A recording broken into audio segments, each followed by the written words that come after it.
There is a specific kind of silence in a server room that smells like ozone and job security. It's the hum of 1,000 fans keeping the heartbeat of a logistics giant from having a cardiac arrest. For 11 years, I've been the cardiologist. I'm not the receptionist, I'm not the IT girl, and I'm sure as hell not an employee. I'm Lauren.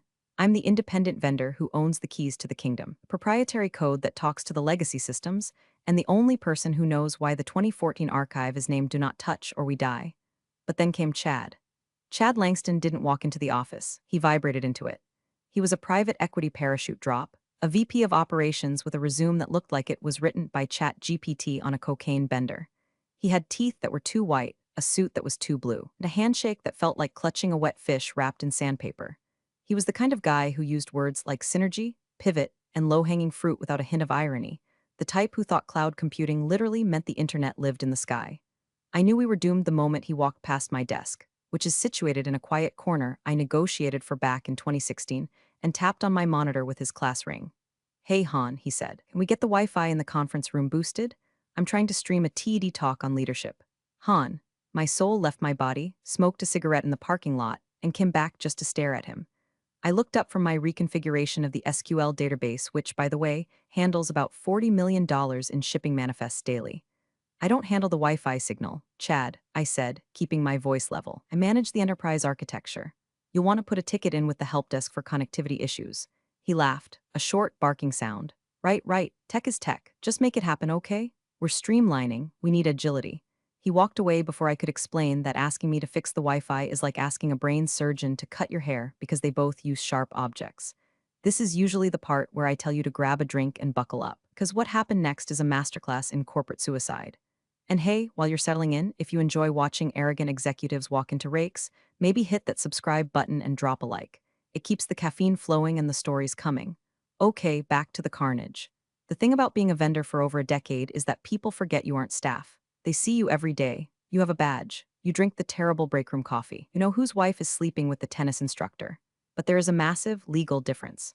My contract isn't an employment agreement. It's a massive B2B service level agreement, SLA, with a termination clause that requires a 30-day notice, executive board consensus, and a payout that would make a CFO weep blood. Chad didn't read the contract. Chad probably didn't read the employee handbook. Chad was too busy trying to disrupt the department. 2 days after the Wi-Fi incident, I started getting the emails. They weren't requests, they were summons. All hands tech huddle 8 a.m. Strategy alignment mandatory. I ignored them. I'm a vendor. I bill by the hour for specific deliverables. Unless you're paying my meeting rate, which is triple my standard rate and requires me to wear pants that aren't jeans, I'm not coming to your circle jerk session to hear about your vision for a leaner future. Chad didn't like being ignored. He started stopping by my desk, hovering like a bad smell. "Lauren, noticed you weren't at the stand-up," he said, leaning against my cubicle wall, crossing his arms to show off his oversized watch. "I was migrating the backup servers so the investor report doesn't crash the system on Friday," I replied, not looking away from my screens. "It's in the weekly scope report I sent you. We need to be a team, Lauren. Silos are the enemy of progress. My contract specifies my scope of work, Chad. Team building exercises aren't in it." He narrowed his eyes. "We might need to review that attitude. Everyone is replaceable, Lauren. Technology is a commodity." I finally turned my chair to face him. I looked him dead in the eye. "My code isn't a commodity, Chad. It's the structural integrity of this building. You don't replace the foundation while you're standing on the roof." He smirked. That condescending, "I'm the boss and you're the help" smirk. "We'll see," he said. "I'm bringing in some new tools. Modern stuff. We're going to clean house." I watched him walk away, heading toward his corner office where he probably spent 3 hours a day updating his LinkedIn profile to visionary. He had no idea what he was looking at. He saw a middle-aged woman in a cardigan and sensible shoes and assumed I was a legacy hire, some dinosaur waiting for extinction. He didn't know that I was the meteor. The air in the office began to change. The older executives, the ones who knew where the bodies were buried and who built the cemetery, started looking nervous. The CIO, a man named Robert who looked like he'd survived 3 wars and a divorce, stopped by my desk later that afternoon. "He's asking for credentials," Robert whispered, clutching his mug like a lifeline. "He wants admin access to everything. The root directories, the archives. Did you give it to him?" I asked. "I told him he needs to go through the proper channels. He's persistent. He says he wants to audit the inefficiencies." I laughed, a cold, dry sound. "Let him audit. He won't understand what he's reading anyway. He's dangerous, Lauren. He's got the board's ear for now. They think he's a turnaround artist. He's going to turn it around, all right," I muttered. "Right into a brick wall." I went home that night, to my quiet apartment in the suburbs, and I didn't sleep. I sat in my home office, surrounded by the glow of my own monitors, my sanctuary. I pulled up my contract. I read it again, savoring every legal term, every clause, every definition of breach. I wasn't paranoid, I was prepared. I knew guys like Chad. They were predictable. They needed a win, and they needed a villain. He was going to try to make me the villain of his success story. He was going to try to cut costs by cutting me. The next morning, the storm broke. It wasn't a shout or a scream. It was a notification. A single, glowing red notification on my Slack app. It was from Chad, and it was in all caps. Give me the shared drive password and clean out your desk. I stared at the screen. I didn't feel fear. I didn't feel anger. I felt the cold, hard click of a safety being switched off. Okay, Chad, I whispered to the empty room. Let's play. I didn't reach for the keyboard to type a retort. I didn't storm into his office. I did exactly what a professional, independent, contract-protected vendor does when a clueless middle manager tries to breach a legally binding agreement. I reached for the phone, and I called my lawyer. The message sat on my screen, pulsing like a radioactive sore. Give me the shared drive password and clean out your desk. He had CC'd the HR manager, a sweet but utterly ineffectual woman named Sarah, who probably thought a firewall was something you installed in a chimney. The sheer incompetence of it was breathtaking. It was like watching a toddler try to defuse a bomb with a plastic hammer. Chad thought he was firing an insubordinate employee. He thought he was asserting dominance. He thought that by noon, I'd be walking out with a cardboard box full of staplers and framed photos of my cat, crying into a tissue. What he didn't know is that my desk isn't where I work.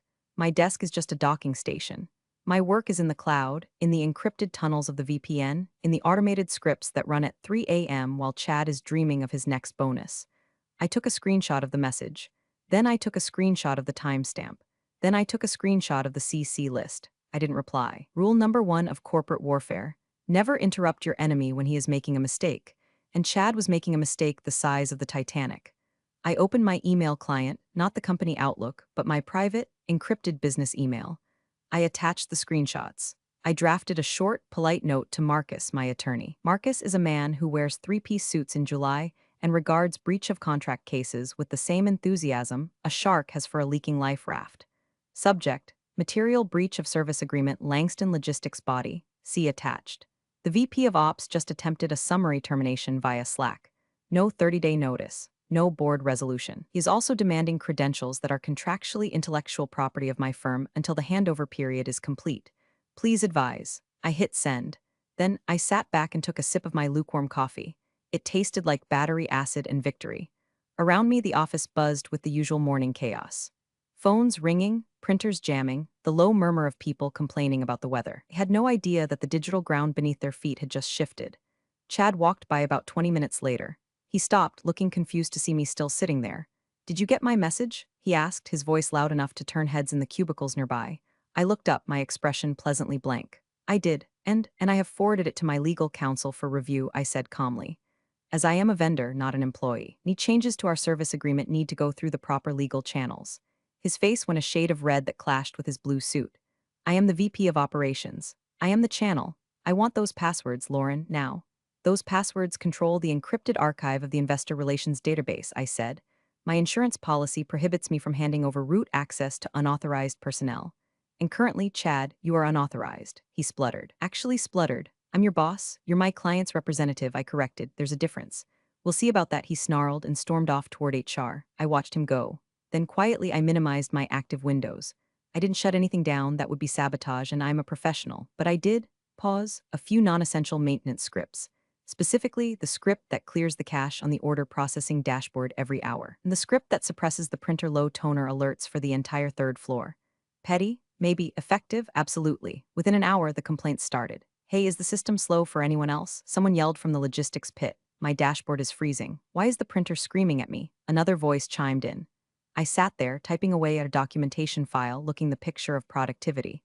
I wasn't fixing the issues. I wasn't even acknowledging them. Under the terms of my contract, I am required to maintain system uptime, yes. But desktop support and minor glitch resolution require a ticket, and nobody was putting in tickets because they were too busy panicking. Chad came storming out of HR about 45 minutes later. He looked furious. Sarah, the HR manager, looked like she wanted to crawl under her desk. She knew. She had probably pulled my file and realized that firing me was legally equivalent to firing the electric company. You can't just tell them to leave. You have to disconnect the service, pay the final bill, and hope the lights don't go out before you find a generator. "You think you're smart," Chad hissed as he passed me. "I'm expensive, Chad. There's a difference." He went into his office and slammed the door. The glass walls rattled. I checked my phone, a text from Marcus. Drafting the letter now, do not hand over anything. Do not leave the premises unless security escorts you. If they touch your equipment, call the police. This is going to be fun, I smiled. Fun. The dashboard lag was getting worse.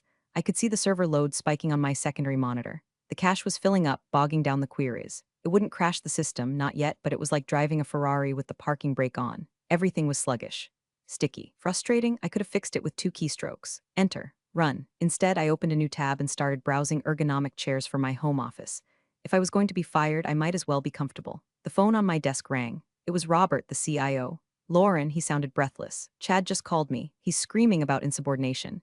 He says he wants you gone by end of day. He can want a pony, Robert. Doesn't mean he's getting one. He's threatening to cut your network access from his end.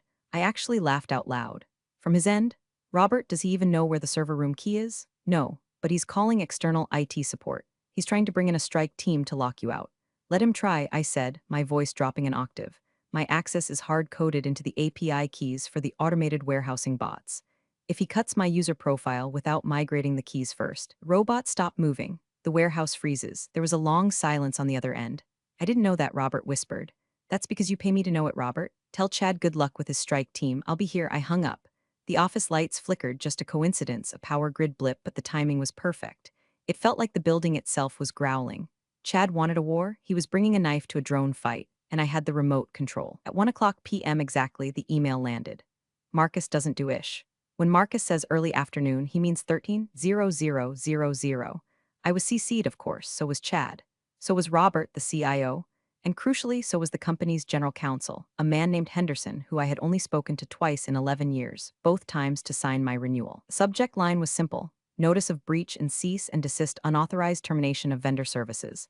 I opened it just to admire the formatting. It was a thing of beauty, bold text where it needed to be, citations of the Illinois Civil Code, references to specific paragraphs in my contract that I knew by heart, but which Chad had clearly treated like terms of service for a candy-crushing app. Dear Mr. Langston, it began, we are in receipt of your unauthorized demand for immediate termination and surrender of intellectual property. It went on to explain, in polite but devastating legalese, that 1.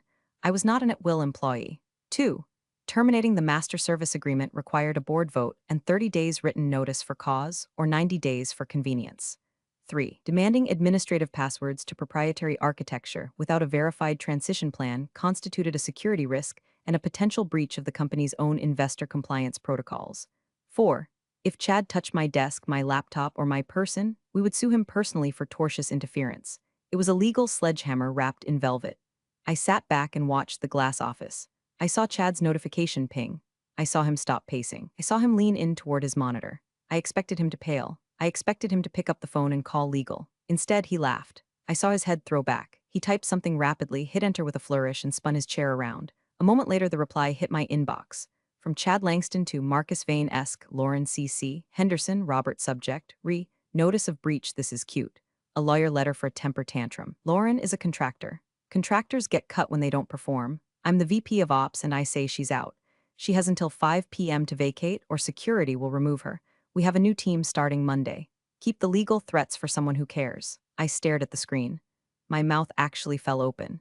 It wasn't just arrogance, it was a fundamental disconnection from reality. He had just put in writing that he was ignoring general counsel and a binding contract because he said so. My phone buzzed. It was Marcus. Did he really just reply, this is cute, to a formal breach notice? I typed back, he thinks he's in a movie, Marcus. He thinks he's the Wolf of Wall Street. He's going to be the Wolf of Unemployment, Marcus replied. I'm calling Henderson directly. Sit tight. Robert, the CIO, walked out of his office. It looked like he had aged 10 years since the morning. He walked straight to Chad's office, bypassing the assistant. I couldn't hear what they were saying, but I could see the body language. Robert was pleading, gesturing with his hands, pointing at the ceiling, the metaphorical board, presumably. Chad was dismissive, waving his hand, pointing at his chest. Robert came out 2 minutes later, shaking his head. He walked over to my desk. He won't listen, Robert said. His voice low. He thinks you're bluffing. He thinks the contract is just guidelines. He's going to crash the compliance server, Robert, I said softly. The end-of-month audit scripts run automatically tonight. If he locks me out or if his new team tries to patch the server without the encryption keys I hold, the data corrupts. I told him, Robert said, rubbing his temples. I told him we need you for the audit. He said, I'll have my nephew look at it. He knows Python. His nephew, I repeated. Robert, tell me you're joking. Please tell me you're joking. He said he's a coding wizard. He's 19. I looked at my screens. The blue light reflected in my glasses. I saw 11 years of architecture. layers of security, redundancy, and optimization that I had built brick by digital brick, and Chad was going to hand it to a teenager because he didn't like my tone. Okay, I said. Well, Robert, I'm legally obligated to stay at my post until the contract is validly terminated or I am physically removed. So I'm going to sit here and document everything. I'm sorry, Lauren, Robert said. I'm calling the chairman of the board, but he's in the Maldives. It might take a day to reach him. We might not have a day, I said. Just then, the first real crack appeared. A junior analyst from finance popped his head over my cubicle wall. Hey, Lauren, the shared drive is asking for a credentials verification token. I can't save the quarterly projections. I looked at Chad's office. He was on the phone, laughing, feet up on the desk. I can't help you, Kevin, I said loudly enough for the room to hear. I've been ordered to stand down from all administrative tasks, but I can't save the file, Kevin said, panic creeping into his voice. If I close the window, I lose 4 hours of work. Take it up with Chad, I said, pointing a pen at the glass office. He's the new IT director, apparently. Kevin looked at Chad, then at me, then back at his screen. I opened a new text document. Log entry 1345, Finance Department reporting access token failures. Cause, token refresh script requires manual authorization which I am currently prohibited from providing. Potential data loss high. I saved the file. I named it the Chad Chronicles Vol 1, TXT. The air conditioner kicked on, a low rumble that sounded like a beast waking up in the basement. The temperature in the server room was rising. Not literally, the cooling was automated, but metaphorically the heat was on, and Chad was sitting in the sauna, wearing a wool suit, thinking it was a spa day. At 3:30 p.m., the new team arrived. It wasn't a team. It was two guys in hoodies who looked like they had just rolled out of a dorm room. A third guy in a polo shirt that said Geek Squad on it, though he had clearly tried to cover the logo with a piece of duct tape. Chad came out of his office to greet them like they were the Navy SEALs. Gentlemen, welcome to the front lines. He walked them past my desk without looking at me. This is the server access point, he said, gesturing to the main terminal, my terminal's access point. We need to migrate the user database to this new cloud platform I bought. It's called Nebula Stream, much cheaper than the custom rig we have now. I froze. Nebula Stream? That was a freemium storage locker for indie game developers, not an enterprise-grade solution for a logistics firm handling medical supplies and hazardous materials tracking. Chad, I said. I didn't shout. I spoke with the calm authority of an air traffic controller telling a pilot he's about to land on a highway. You cannot migrate the database to a non-compliant server. It violates HIPAA and the DOT regulations. Ignore the noise, guys, Chad said, waving a hand at me. She's just upset she's being phased out. Just plug in and run the wizard. Run the wizard. I watched in horror as one of the hoodie guys, let's call him Hoodie A, plugged a USB drive into the console. Whoa, this system is ancient, Hoodie said. It's running a custom Linux kernel? Yeah, get rid of that, Chad said. We want Windows, make it user-friendly. I reached for my phone. I texted Robert.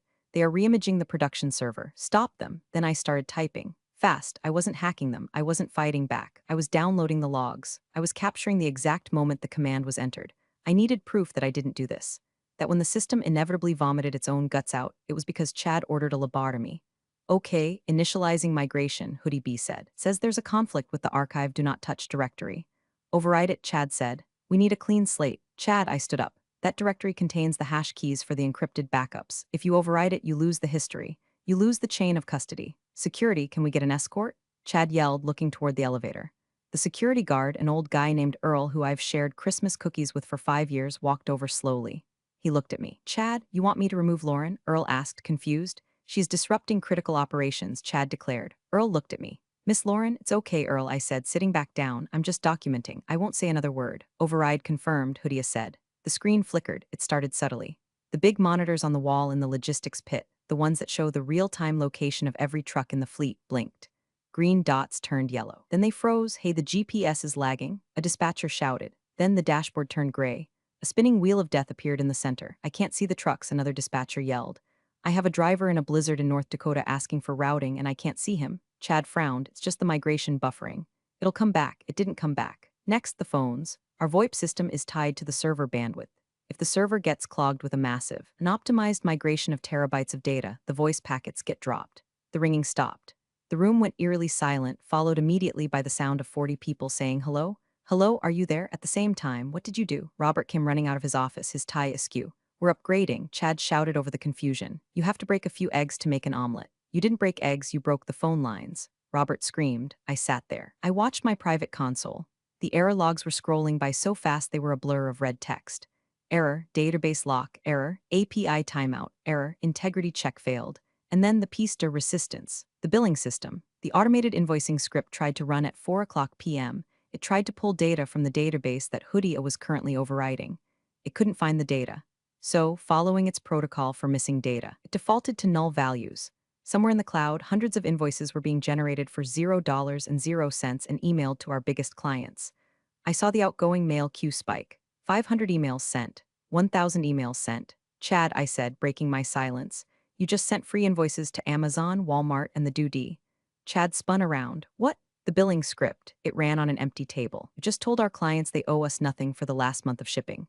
His face went from red to white in the span of a heartbeat. Stop it. Cancel it. I can't, I said, holding up my hands. I'm unauthorized. Remember, fix it. He screamed, spit flying. Fix it now. I need a signed work order, I said coolly. And a reinstatement of my contract and an apology. I'll fire you. I'll sue you. You already fired me, Chad. My lawyer is going to have a field day with the fact that you overrode a safety protocol I warned you about in front of witnesses. I looked at Hoodia. You might want to unplug that USB drive before you corrupt the boot sector. Hoodia looked terrified. He yanked the drive out. The screens went black, all of them. The office plunged into darkness as the smart lighting system, also tied to the server, reset itself. In the gloom, only light came from the emergency exit signs and the glow of my laptop, which was running on its own battery, disconnected from the network, safe and sound. Oops, I whispered. Darkness is a powerful motivator. When the lights went out, the screaming started. Not fear screaming, but frustration screaming. Sales reps who lost calls, dispatchers who lost trucks, and one guy who I think just took the opportunity to yell hell no. Into the void without consequences. Emergency lights kicked on a buzz, casting the office in a sickly green hue. It's a reboot, Chad yelled, his voice cracking. Just a hard reboot. Everyone calmed down. He was sweating. I could see the sheen of it on his forehead even in the dim light. He turned to the Geek Squad refugees. Get the power back on. Now. We didn't touch the power, Hoodia B whimpered. The lighting controller must have timed out when the server dropped. Well, override it. We don't know the password. I knew the password. It was let there be light 01. I had said it myself 3 years ago. I sat in the glow of my laptop, playing solitaire. Lauren, Chad growled, looming over my desk. Give them the lighting code. Is that a formal request for vendor services? I asked, not looking up from a black queen I was moving to a red king. Just give me the damn code. Not without a contract, Chad. Liability. If I give you the code and the building burns down, it's on me. If you do it, it's on you. He snarled and pulled out his phone. The flashlight beam danced across my face. You are enjoying this. I am merely abiding by the strict parameters you set, Chad. You wanted me out. I'm out. Physically present, digitally absent. Just then his phone rang. He looked at the screen and went pale. It was the 4:30 p.m. reminder. Meeting, pre-audit investor demo. The investors, the people who controlled the money. They were expecting a demonstration of the new real-time tracking dashboard, the very dashboard that was currently a spinning wheel of death on the wall. Oh God, Chad whispered. The Zoom call. He looked at the dark screens. We can do it on my iPad. We'll use cellular data. He scrambled into his glass office. I watched him set up his iPad on a stack of books. He smoothed his hair. He put on his business face, a terrifying rictus of confidence. He connected. Could hear his voice through the glass.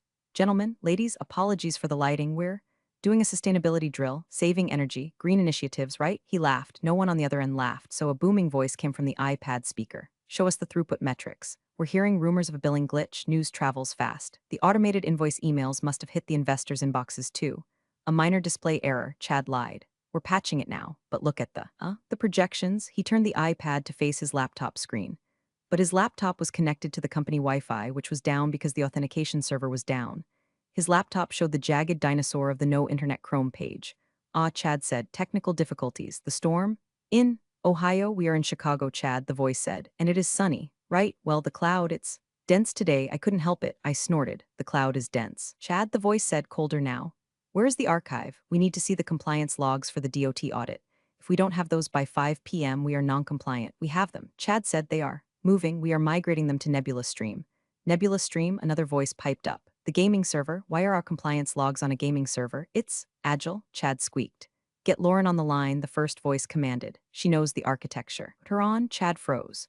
He looked out the glass wall at me. I smiled and gave him a little wave. She's unavailable, Chad said. She's dealing with a personal matter. I'm right here, I yelled. My voice carries, and in the quiet, dark office it cut through the glass like a laser. Was that Lauren? The investor asked. No, Chad shouted. That was the cleaning lady. The cleaning lady knows the system status. She's a very smart lady. I stood up. I walked to the glass door of his office. I didn't open it. I just pressed my phone against the glass. On my screen was a large text display I had just typed out. System down. Unverified migration attempted by unauthorized staff. Data integrity compromised. Chad saw it. He tried to block the iPad's camera with his body, but he fumbled. The iPad tipped over, camera facing the glass. The investors saw me, they saw the sign, they saw the dark office. They saw the Geek Squad guys holding a smoking USB drive. Chad, the investor's voice was deathly quiet. Terminate the call. Do not touch anything else. We are contacting the board. The iPad screen went black. Chad stood there in the dark. He looked like a man who had just realized he was standing in the middle of a minefield and he had just stepped off the pressure plate. I tapped on the glass. Hey, Chad, I said, my voice muffled but audible. I think your sustainability drill is over. The office was dead silent for about 10 seconds after the call ended. Then the whispers started. It's amazing how fast information travels in a corporate environment. Faster than fiber optics. By the time I walked back to my desk, the warehouse manager in Gary, Indiana, probably knew that Chad had wet the bed in front of the money men. Robert, the CIO, came out of his office. He wasn't panicking anymore. He had reached that state of Zen calm that comes when you know you aren't the one who is going to get fired. They called me, Robert said, leaning on my cubicle wall. The chairman called me from a sat phone on a boat. How's the weather in the Maldives? I asked. He didn't say. He asked why the lead investor just texted him saying the company is being run by a toddler with a screwdriver. Accurate, I noted. He asked about you, Lauren. He asked if you had been terminated. And what did you say? I told him the truth. I told him Chad tried to terminate the vendor contract without board approval, locked you out of admin, and then tried to overwrite the SQL database with a USB stick he found in a parking lot. I chuckled. You added the parking lot part? Creative license. It captures the essence. What did the chairman say? He said, read me the termination clause. I leaned back in my ergonomic chair. I was still shopping for a new one, just in case. Clause 14, Section B. 30 days notice. Written cause, board consensus. Exactly, Robert said. He realized that if we fired you today, effectively immediately without cause, we owe you the full contract value for the remainder of the year, plus the penalty fee, plus. If the system is down due to our negligence, we are liable for your reputational damages. I do love my lawyer, I mused. Marcus writes contracts like he's designing bear traps. Chad is in there calling headhunters, Robert whispered, tilting his head toward the glass office. I can see him on LinkedIn. He thinks he can jump ship before it sinks, I said.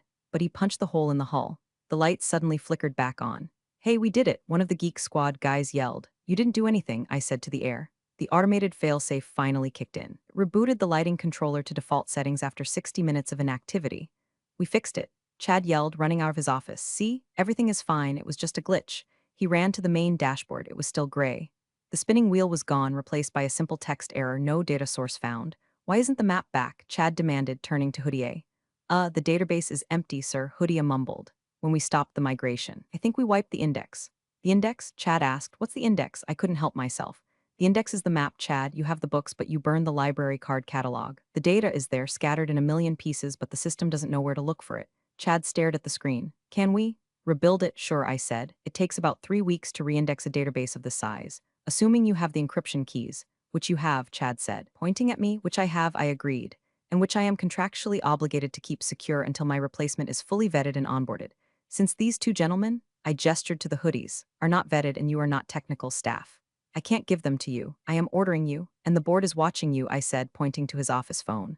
The light was blinking. A priority line. That's the chairman, Robert said helpfully. Chad looked at the phone like it was a cobra. You should probably get that, I said. He hates waiting. Chad walked slowly back into his office. He picked up the phone. He didn't sit down. He stood at attention. We couldn't hear the chairman, but we could hear Chad. Yes, sir. No, sir. It was a strategic. No, sir. I didn't know the contract. Yes, she's still here. No, I didn't touch her computer. Yes, sir. Understood. He hung up. He looked like he had been physically beaten. Walked out. He looked at me. He wants to talk to you, Chad said. His voice was hollow. Transfer it to my desk, I said. I picked up my phone. This is Lauren. Lauren, the chairman's voice was crisp, cutting through the static of the satellite connection. Robert tells me we have a situation. You have a situation, sir. I have a breach of contract claim. Let's not get litigious yet. Can you fix it? I can restore the index from the localized backup on my secure drive. It will take about 4 hours. Do it. I can't, sir. I've been terminated. If I touch the system now, I'm working without a contract. I'm a liability. There was a pause, a long, expensive pause. What do you want, Lauren? I want the termination notice rescinded in writing. I want an apology from Mr. Langston, and I want my rate renegotiated to reflect the increased complexity of the working environment. Done, the chairman said instantly. Fix the ship. We'll deal with the captain later. I'll wait for the email confirmation, sir. I hung up. Chad was staring at me. You held the company hostage. No, Chad, I said, opening my terminal. I just demanded payment for the ransom you created. It took me 3 hours, not 4, to restore the index. I'm good at what I do. By 8 p.m., the dashboards were live. The trucks reappeared on the map. Billing system stopped sending $0 and 0 cents invoices, though we'd have to issue corrections for the ones already sent, which was going to be a PR nightmare. I was the only one left in the office besides Robert, the security guard Earl, and Chad. Chad had spent the last 3 hours shredding documents. I could hear the machine whining from his office. It sounded like a frantic beaver chewing through a dam. When the green lights finally stabilized on the server rack, I packed up my bag. Leaving, Chad stood in the doorway of his office. He had loosened his tie. He looked disheveled. "Job's done," I said. "System is stable. I'll be back at 9 a.m. per the chairman's request." "You think you won," he said. "It wasn't a question." "I think the company survived," I replied. "That's usually the goal. You undermine me. You set me up to fail." "Chad," I sighed, "I gave you the map to the minefield. You used it to wipe your ass. That's not a setup. That's natural selection." He didn't reply. He just watched me walk out. The next morning, the atmosphere was toxic. Chad had called an emergency all-hands meeting at 9:30 a.m. in the main atrium. "This is it," Robert whispered to me as we gathered with coffee cups. "He's going to try to spin it." Chad stood on the mezzanine balcony, looking down at the 100 or so employees gathered below. He had regained some of his composure. He had a fresh suit on. "Team." He projected his voice. "Yesterday, we experienced a significant outage. I want to be transparent with you." I raised an eyebrow. "Transparent?" "We attempted a necessary upgrade to our legacy systems," Chad continued. "Unfortunately, we encountered resistance from certain legacy vendors who were unable or unwilling to support the new vision." He looked directly at me.